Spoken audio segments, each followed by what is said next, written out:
અને હવે સમાચારમાં આગળ વાત કોંગ્રેસના રાષ્ટ્રીય અધિવેશનની કરીએ તો કોંગ્રેસના રાષ્ટ્રીય અધ્યક્ષ મલ્લિકાર્જુન ખડગે ભાજપ પર વરસ્યા છે।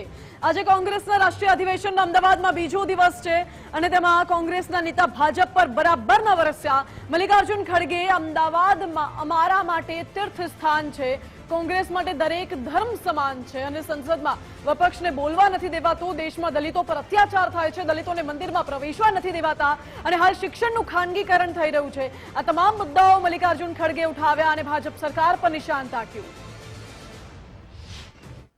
दलित, आदिवासी, पिछड़े, अति पिछड़े, गरीब बच्चे उच्च शिक्षा से दूर होते जा रहे हैं।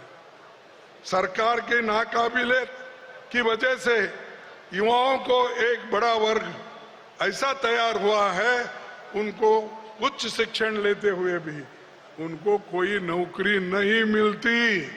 वो छोटे नौकरी पे काम करने के लिए आज तैयार है।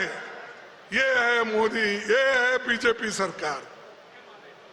भाइयों, किसानों का आंदोलन ये सरकार बार बार कुचल देती है।